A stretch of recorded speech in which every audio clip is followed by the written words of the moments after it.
বাংলায় আপনাদের সকলকে স্বাগত। আপনাদের সঙ্গে আমি রমা। 4 দিন ব্যাপী লাগাতার বৃষ্টির জেরে এক গোয়াল ঘরের দেওয়ালে চাপা পড়ে গবাদি পশুসহ এক ব্যক্তির মৃত্যু হয়। আসানসোলের বারাবণী ব্লকের রানীগঞ্জ চটি গ্রামে গোয়াল ঘরের দেওয়ালে চাপা পড়ে 52 বয়সী অশোক বন্দ্যোপাধ্যায় নামে এক ব্যক্তির মর্মান্তিক মৃত্যু হয়।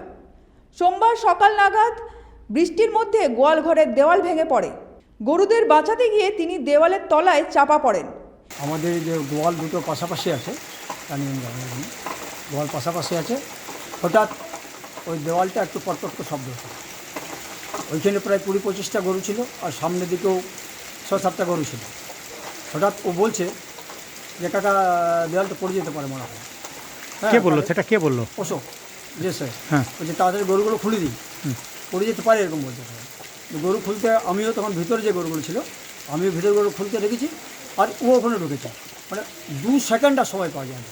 হঠাৎ করে দেয়ালটা দেখলাম মরাজ করে মানে হঠাৎ পড়ে গেল।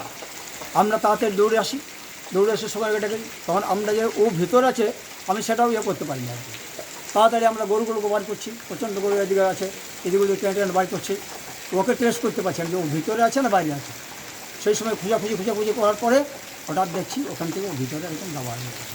ওখান থেকে আমরা টেনে তুলি, টেনে তোলার পর সকালবেলা তাড়াতাড়ি অ্যাম্বুলেন্স নিয়ে আমরা ফাটালডাঙ্গা হসপিটালে যাই।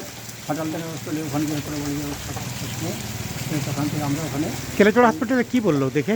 কেলেচড়া বললো যে আর শ্বাস প্রশ্বাস হচ্ছে না।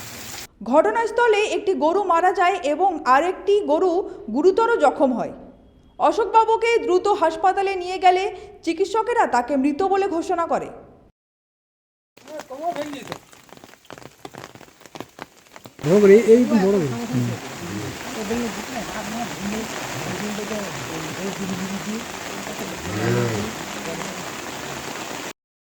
আসানসোল থেকে সঞ্জয় যাদবের রিপোর্ট, 99 নিউজ বাংলা।